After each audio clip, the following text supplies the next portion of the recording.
খেলতে নামছি, খেলবো, হোক মৃত্যু অথবা বিজয়, দুইটার যে কোনো একটা অ্যাচিভ করব। এই মুহূর্তে ক্ষমতাসীন সর্বোচ্চ নেতা আছেন, তার স্পষ্ট বার্তা লড়াইয়ের মাঠ থেকে পেছনে যাবে না। এখানে ঘরে ঘরে বীরদের জন্ম হয়, আমরা লড়াই চালিয়ে যাব। বর্তমান ক্ষমতাসীন প্রধান গুটিবাজ মীর জাফর সেই কাজগুলো করতেছে। অন্যদিকে নতুন এক হুমকি সবার হুশ উড়িয়ে দিয়েছে, মতো নাকানি চুবানি খাওয়াচ্ছে এমন এক ঘোষণা করেছে যা উড়িয়ে দিয়েছে, পরিষ্কার জানিয়ে দিয়েছে তবে তারা এমন সব সারপ্রাইজ দেবে যা শত্রুদের চিন্তা ভাবনার বাইরে থাকবে।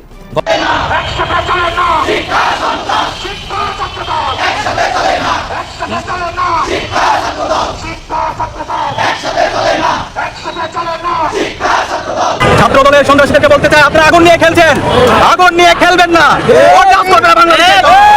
আওয়ামী লীগের সন্ত্রাসীরা এবং বাংলাদেশের বামপন্থীরা লগি বইটা দিয়ে এদেশের মানুষকে পিটিয়ে হত্যা করেছে। ঠিক একই কাজে আজকে শাহবাগটা নাই, পুলিশের সহায়তায় আমার ভাই মোসাদ্দিকের উপর, জুবাইরের উপর বর্বরোচিত হামলা হয়েছে। সারা বাংলাদেশ থেকে একযোগে বাংলাদেশ ইসলাম ছাত্র শিবির কঠিন বার্তা দিয়ে দিয়েছে যে ক্যাম্পাসগুলোতে কোনো সন্ত্রাস টলারেট করা হবে না। দর্শক, একই সাথে তারেক জিয়ার একটা ভয়াবহ এক্সপেরিমেন্ট শিবির ব্যর্থ করে দিয়েছে এবং শুরুতেই ছাত্রদল বিএনপির এমনকি তারেক জিয়ার 20 দাঁত ভেঙে দিয়েছে কার্যত।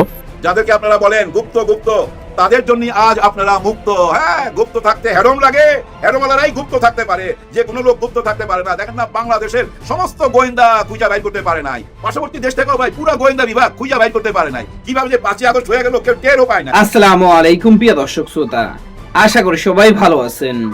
নতুন একটি ভিডিওতে সবাইকে স্বাগতম। বাংলাদেশের চলমান রাজনৈতিক প্রেক্ষাপট নিয়ে ভিডিওর শুরুতেই বেশ কিছু ভিডিওর অংশ বিশেষ আপনারা দেখেছেন।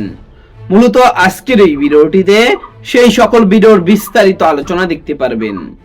ভিডিওর শুরুতেই যে সকল ভিডিও দেখেছেন তা থেকে হয়তো ইতিমধ্যেই আন্দাজ করতে পেরেছেন আজকের এই ভিডিওটি কতটুকু গুরুত্বপূর্ণ হতে চলেছে।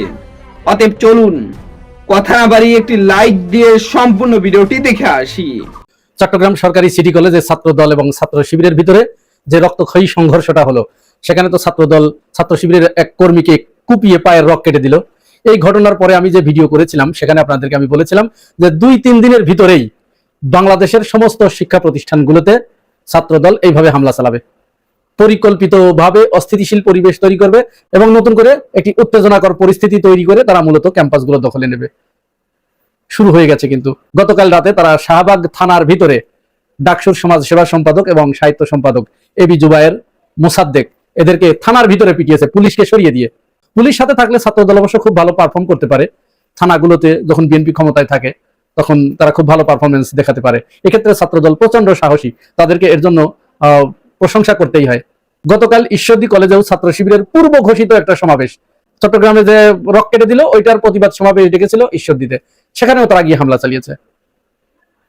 এই হামলাগুলো চালানোর পরে তারা একটা জিনিস কিন্তু সামনে আনার চেষ্টা করছে যে গুপ্ত বললে শিবির খেপে কেন, তাহলে শিবির গুপ্ত। আসলে এইটা একটা বয়ান তৈরি করার চেষ্টা করছে। গুপ্ত বললে কি শিবির খেপে? গুপ্ত বললে শিবির খেপছে না তো, বরং আপনারা দেখেছেন, আমি এখানে দেখিয়ে দিচ্ছি, যেখানে যেখানে তারা গুপ্ত শব্দটা লিখেছে শিবির সেখানে গিয়ে ফটো সেশন করেছে, চা খেয়েছে, ওইটার মার্কেটিং করেছে, ছাত্রদলকে ধন্যবাদ জানিয়েছে যে অবশ্যই গুপ্ত রাজনীতি থাকবে না। কারণ গুপ্ত রাজনীতি, ছাত্রদলের সাধারণ সম্পাদক নাসিরউদ্দিন তিনি একটা বক্তব্যে, দেখুন আমি একটু দেখাই এটা, তিনি বলছেন যে বিগত 17 বছরে ঢাকা বিশ্ববিদ্যালয়ের ছাত্রদল কোন কর্মই কাজই করতে পারে নাই, তারা এখানে আসতেই পারে নাই, বলছে গুপ্ত ছিল। গত 17 বছর ধরে বাংলাদেশে শুধু ঢাকা বিশ্ববিদ্যালয় কোন ক্যাম্পাসগুলোতে বাংলাদেশ জাতীয়তাবাদী ছাত্র দলের কোন নেতাকর্মী প্রকাশ্যে অবস্থান করতে পারেনি। তাহলে শিবির তো জানে কারা গুপ্ত ছিল। আমরা ওই সময় দেখেছি যখন প্রচন্ড আন্দোলন সংগ্রাম হচ্ছিল, হরতাল অবরোধ, তখন বিএনপির কোন নেতাকর্মীকে তো আমরা মাঠে পাই নাই। আমরা তো ওগুলো দেখেছি, সব সময় টিভির সামনে বসে থাকতাম। তখন আমাদের বর্তমান স্বরাষ্ট্রমন্ত্রী সালাউদ্দিন আহমেদ ভাই গোপনে তিনি তার বার্তা পাঠাতেন, মেসেজ পাঠাতেন, বিবৃতি দিতেন যে আপনারা হরতাল পালন করুন, এটা করুন, ওটা করুন, এগুলো গুপ্ত থেকে। এর ভিতরে এই গুপ্ত থাকা অবস্থায় তিনি গ্রেপ্তার হয়ে যান। যদিও এই ব্যাপারে অনেক কথা আছে, তাকে পরবর্তীতে শিলংয়ে পাওয়া গেছে। তো তাহলে এখানে ন্যারেটিভ দাঁড় করানোর চেষ্টা করছে যে শিবির গুপ্ত বললে খেপে কেন। না, শিবির গুপ্ত বললে খেপে না, এটা একটা ন্যারেটিভ দাঁড় করানোর চেষ্টা করছে। শিবির এটাকে আরো প্রমোট করতেছে যে আরো লেখো, অবশ্যই গুপ্ত এই কথাগুলো লিখে দাও, খাম্বার উপরে গুপ্ত লিখে দাও, ইত্যাদি কথা তারা বলছে, কিন্তু ন্যারেটিভ দাঁড় করানোর চেষ্টা করছে। এই যে ডাকসুনে তাদেরকে যে আটকে রেখেছিল, তাদেরকে যখন ছাত্র শিবির ধানমন্ডি থানায় ছাড়াতে গেছে, তাদেরকে সারা রাত সেখানে আটকে রেখেছে, তদন্ত ছাড়া তাদের নাকি ছাড়া যাবে না পুলিশ বলছে। অথচ এই চট্টগ্রাম কলেজে যে ছেলেটা প্রকাশ্যে কিরিচ চাপাতি দিয়ে যার গোড়ালি বিচ্ছিন্ন করে দিল, রক কেটে দিল, ওকে কি গ্রেপ্তার করেছে? করে নাই তো, গ্রেপ্তার করে নাই। বরং চট্টগ্রামে শিবির সন্দেহে একটা ছেলেকে গ্রেপ্তার করে নিয়ে গিয়েছিল, যেটা ওই আওয়ামী লীগের আমলে শিবির সন্দেহে। চিন্তা করেন কিন্তু কোন দিকে দেশ চলে যাচ্ছে। শিবির সন্দেহে তাকে গ্রেপ্তার করেছিল, পরে সেখানে জিজ্ঞাসাবাদ করার পরে দেখা গেল যে সে আসলে ছাত্র দলের কর্মী এবং তিনি ওই চট্টগ্রামের ওই আসনের এমপির 3টা পেজ তিনি একা চালান, 3টা পেজের তিনি অ্যাডমিন। এই দেখুন, একটু ভিডিওটা দেখুন। দেখেন তাকে আটক করা হলো ভুয়া সাংবাদিক হিসেবে, এবং তার এই যে ফেক আইডি গুলো আপনারা দেখেন, এই আরো অনেকগুলো নাকি সে লগ আউট করেছে। এই হচ্ছে তাদের অবস্থা। ছাত্রদল ঠিক এই কাজটি করেছিল 2002-03 সালে। কি করেছিল ভিডিওটা আগে দেখুন, তারপরে কথা বলি। ছাত্রদল নেতাকর্মীরা দলের শৃঙ্খলা বিরোধী ব্যাপক কর্মকাণ্ড চালায়।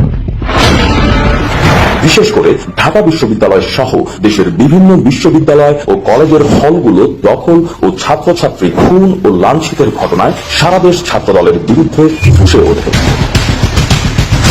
কোনো উপায় না দেখে তাই তড়িঘড়ি করে ছাত্রদলের সকল কার্যক্রম বন্ধ করে দেয় খালেদা জিয়া। এই ছাত্রদলের অত্যাচারে 1 মাসে অতিষ্ঠ হয়ে গিয়েছিল এই দেশের সাধারণ। অর্থাৎ ওই সময় তারা পুরো ক্যাম্পাসকে নিয়ন্ত্রণে নেবার জন্য, দখল করার জন্য এই কাজগুলো তারা করেছিল। এখানে তারা 2টা কারণে এই অস্থিতিশীল পরিবেশ তৈরি করছে বলে রাজনৈতিক বিশ্লেষকরা মনে করছে, এবং এটাই সত্য। দুইটা উদ্দেশ্যকে সামনে রেখে। নাম্বার 1, প্রায় 3 মাস হতে চললো তারা ক্ষমতায়। এমত অবস্থায় দেশের প্রায় 5টা সবচেয়ে বড় বিশ্ববিদ্যালয়, সেখানে তাদের কোনো আধিপত্য নাই। এখানে তারা ওইভাবে তাদের শক্তি প্রদর্শন করতে পারছে না, শোডাউন করতে পারছে না। এই বিশ্ববিদ্যালয়গুলোর ছাত্র সংসদ নির্বাচনে ছাত্র শিবিরের একক সংখ্যাগরিষ্ঠতা সেখানে পেয়েছে, ছাত্ররা তাদের সাথে, যার কারণে ওই যে পেশি শক্তি এখানে তারা প্রদর্শন করতে পারছে না। এবং বিশ্ববিদ্যালয়ে তো অনেক ধরনের কাজ হয়, এখান থেকে তাদের আয়ের অন্যতম একটা উৎস। এই আয়ের উৎস তো তাদের এখন পর্যন্ত বন্ধ হয়ে গেছে, কারণ ছাত্র দলের যে কেন্দ্রীয় সভাপতি রাকিব, তার বয়স কত? সে 2005-06 সেশনের সম্ভবত ছাত্র।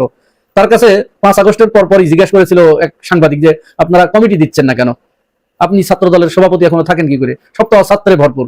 সে বলেছিল যে না, আমরা এই মুহূর্তে কমিটি দিব না, কারণ আমরা দীর্ঘদিন ত্যাগ স্বীকার করেছি, আমাদের এখন একটু মূল্যায়ন করার প্রয়োজন আছে। তার মানে বুঝতে পেরেছেন, দীর্ঘদিন তারা ত্যাগ স্বীকার করেছে, কোনো উপার্জন করতে পারে নাই। এই কমিটির ভিতরে থেকে কিছু উপার্জন করে যখন তাদের পকেট ভরে যাবে তখন তারা নতুন কমিটি দিবে। এটা ছাত্র দলের সভাপতি রাকিবউদ্দিন নিজে বলেছে। তাহলে কি হলো? তো এই জিনিসটা তো বন্ধ হয়ে গেছে, পারছে না। তাহলে এটা সরকারের জন্য যেরকম একটা বিব্রতকর পরিস্থিতি তৈরি করেছে, ছাত্র দলের জন্য এরকম বিব্রতকর পরিস্থিতি যে কিরে ক্ষমতায় আছি 3 মাস হয়ে গেল, এখনো আমরা ক্যাম্পাসগুলোতে আমাদের শক্তি প্রদর্শন করতে পারছি না। কেন্দ্রীয় থেকেও তাদেরকে চাপ দেওয়া হচ্ছে, এমপিরা মন্ত্রীরা তাদেরকে চাপ দিচ্ছে, কি রাজনীতি করো তোমরা, ক্যাম্পাসগুলো কেন এখনো দখলে নিতে পারছো না? ব্যাস, তারা এবার হামলে পড়েছে, ঝাঁপিয়ে পড়েছে ক্যাম্পাসগুলো দখলে নেবার জন্য। যে করেই হোক ক্যাম্পাস তাদেরকে দখলে নিতে হবে। তারা এইভাবেই আধিপত্যবাদ কায়েম করার জন্য, আধিপত্য বিস্তার করার জন্য তারা এইভাবেই মানুষের উপরে মেরে কেটে গালিগালাজ করে তারা ওইটাকে শোডাউন দিয়ে সেখানে দখলে নেয়। শাহবাগ থানার ভিতরে গতকাল এবি জুবায়ের এবং মোসাদ্দেককে তারা যে ভাষায় গালাগালি করেছে, খালেদা জিয়ার ভাষায়, বস্তির পোলাপান ছাড়া এগুলো কেউ সম্ভব না। এই ভাষাগুলো অন্য কোনো দলের ভিতরে, ছাত্রলীগের মুখে শুনেছি অবশ্য, অন্য কেউ এই ভাষাগুলো ব্যবহার করে না। আর দ্বিতীয় যে কারণ, সেটার সাথে আবার আরেকটা লিঙ্ক আছে, যে ঠিক এই সময়ই কেন, এই সময় এসে কেন ছাত্র দল আরো কয়েকদিন পরেও তো করতে পারতো, বা আর কয়েকদিন আগেও তো করতে পারতো এই মারামারিগুলো, গ্যাঞ্জামগুলো বা আধিপত্য বিস্তার করার চেষ্টা করতে পারতো, এখন কেন? হ্যাঁ, এইখানে আরেকটা ব্যাপার আছে। এই মুহূর্তে এই আন্দোলনটা করার কারণ হচ্ছে এই মুহূর্তে সরকারের ভিতরে বড় ধরনের কয়েকটা ব্যর্থতা পরিলক্ষিত হয়েছে। নাম্বার 1, সারা দেশে বিদ্যুতের যে ভয়াবহ অবস্থা। ঢাকা শহরে আপনারা যারা আছেন তারা বিদ্যুৎ পাচ্ছেন, গ্রামে 24 ঘন্টার ভিতরে 17 থেকে 18 ঘন্টা বিদ্যুৎ থাকে না। এবং সামনে যে এই অবস্থার উন্নতি হবে এই ধরনের কোনো লক্ষণ, কোনো আলামত কিচ্ছু নাই। তাহলে গ্রামের লোকজন তো অলরেডি ফুঁসে উঠতে শুরু করেছে। এর ভিতরেই সংসদে দাঁড়িয়ে বিদ্যুৎ প্রতিমন্ত্রী, সম্ভবত তিনি ঘোষণা দিলেন যে আমরা ঢাকাতেও লোডশেডিং এর ব্যবস্থা করব, লোডশেডিং দিতে হবে। তো ঢাকায় যদি লোডশেডিং হয় আর ঢাকার জনগণ যদি ফুঁসে ওঠে, তো ঢাকায় যদি লোডশেডিং হয় তাহলে ঢাকার জনগণ তো ফুঁসে উঠবে, সরকারের উপরে তো চরম নাখোশ হয়ে উঠবে। আর এর ঢেউ গিয়ে লাগবে বিশ্ববিদ্যালয়গুলোতে। হলে যখন বিদ্যুৎ থাকবে না, তখন বিশ্ববিদ্যালয়গুলোর হল থেকে প্রতিবাদী মিছিল বের হবে, তখন সরকারের 12টা বেজে যাবে, গদি নড়বড়ে হয়ে যাবে, তার ইমেজ ক্ষুণ্ণ হবে। যার কারণে ঢাকায় লোডশেডিং দেবে তার আগে তারা ক্ষেত্র প্রস্তুতের জন্য বিশ্ববিদ্যালয়গুলোতে তাদের এখন আধিপত্য এবং শক্তির জানান দেবার জন্য, তাদের নিয়ন্ত্রণে রাখার জন্য, যেন কোনো ছাত্র এই লোডশেডিং এর ভিতরে রাস্তায় না নামতে পারে, মাঠে না নামতে পারে, আন্দোলন করতে না পারে, ঢাকার জনগণও যাতে রাস্তায় না নামতে পারে, এই ব্যবস্থার জন্য মূলত এই কাজ তারা করছে।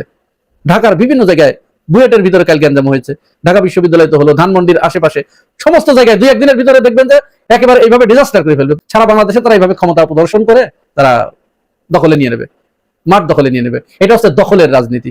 1991 সালের পরে 1996 সাল আসলো না, ওই সময় কিন্তু এই গ্যাঞ্জামগুলো এতটা হয় নাই। কারণ কি, ছাত্রলীগ তখন আসলো, আর ওরা আপোষে ছাত্রলীগের কাছে ছেড়ে দিয়ে সব পালিয়ে চলে গিয়েছিল, যার কারণে ওই সময় এতটা হয় নাই।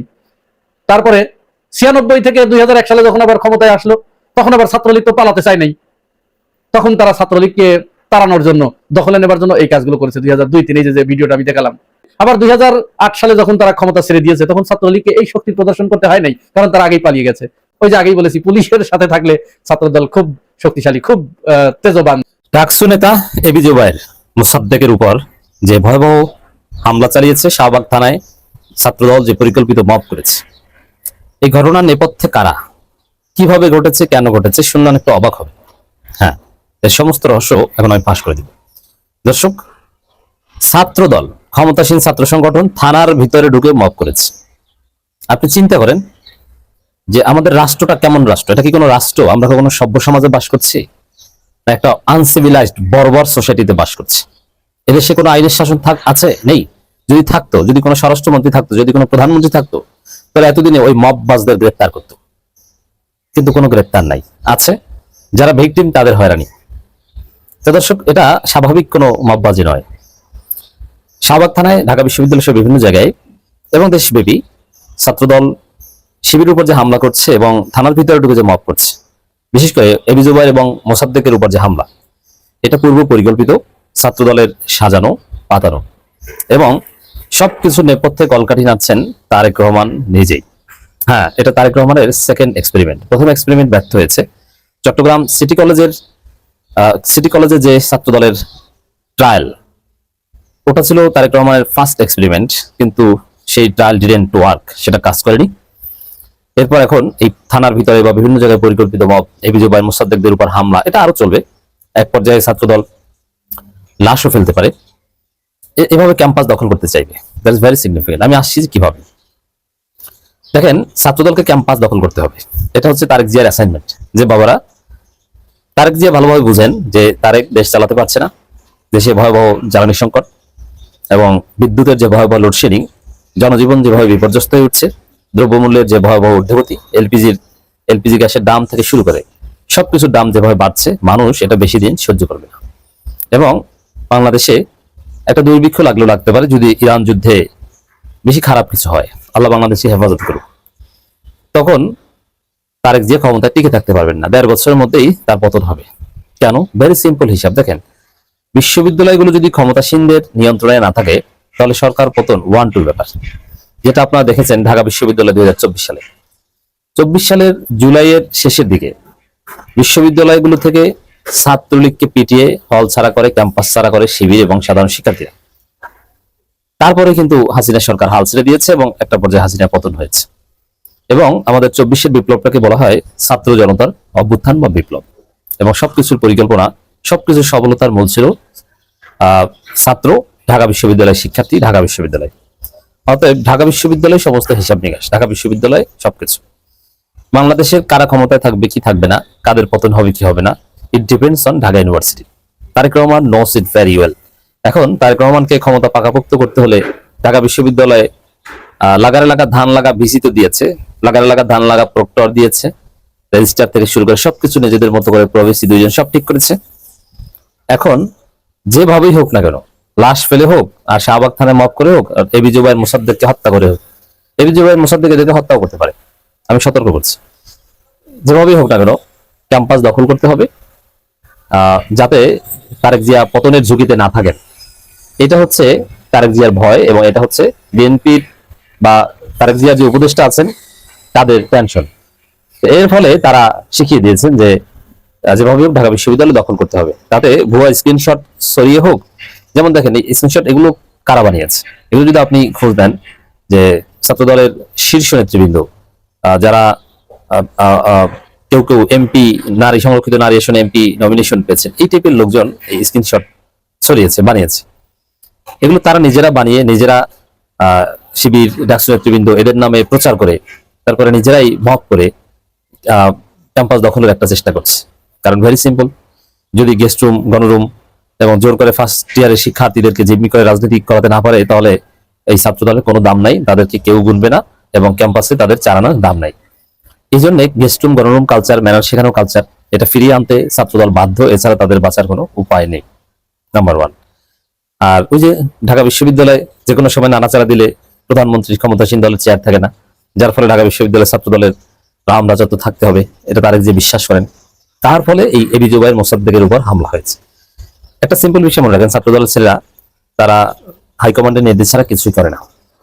আর ছাত্রদল জানে যে বিএনপি ক্ষমতায়, সেখানে মবের বিরুদ্ধে মানুষ সচেতন, মবের বিরুদ্ধে সংসদে কথা হয়, তো থানার ভিতরে যে তারা মব করবে, এত বোকা ছাত্রদল নয়।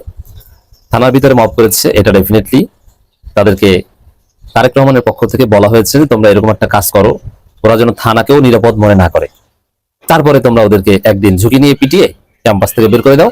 আর দেখেন, এটা একটা সমীকরণ মিলাই, যদি তারেক জিয়ার নির্দেশ না থাকতো, বিএনপির হাইকমান্ডের নির্দেশে এটা না হতো, তাহলে আপনারা যেটা দেখছেন, থানা পুলিশ মজা নিচ্ছে, তারা চেয়ে চেয়ে দেখছে, তারা কোনো ভূমিকা পালন করছে না।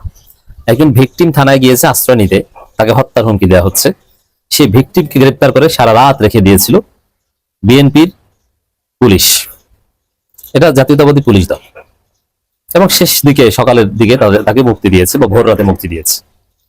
যদি তারেক জিয়ার নির্দেশে সালাউদ্দিন আহমেদের প্রযোজনায় এই ঘটনা না ঘটতো, তাহলে আপনি নিশ্চিত থাকেন যে থানা পুলিশ এই ধরনের ঘটনা ঘটাতো না। তারা এই মব নিয়ন্ত্রণ করত, তারা এটা একটা সুষ্ঠু সুরাহা করে খুব সহজে সমাধান দিয়ে দিত। কিন্তু থানা পুলিশ যে এনজয় করছে, তারা দেখছে, তারা পাল্টা শিবিরকে হয়রানি করছে এবং ছাত্রদলকে স্পেস দিচ্ছে যে তোমরা আকাম করো, আমরা আছি, কারণ আমাদেরকে নির্দেশনা দেওয়া আছে উপর থেকে। আমি আশা করছি সম্পূর্ণ ভিডিওটি দেখেছেন এবং এই ভিডিওর সাপেক্ষে আপনার কি মতামত সেটা অবশ্যই কমেন্ট বক্সে জানিয়ে যাবেন। ভিডিওটি ভালো লেগে থাকলে শেয়ার করতে ভুলবেন না। আমাদের এই চ্যানেলে নতুন হয়ে থাকলে চ্যানেলটি সাবস্ক্রাইব করে চ্যানেলের পাশে থাকবেন। আর যারা ইতিমধ্যেই চ্যানেলটি সাবস্ক্রাইব করেছেন তাদেরকে অসংখ্য ধন্যবাদ। দেখা হবে নতুন কোনো ভিডিও নিয়ে, ততক্ষণ সবাই সুস্থ থাকবেন। আল্লাহ হাফেজ।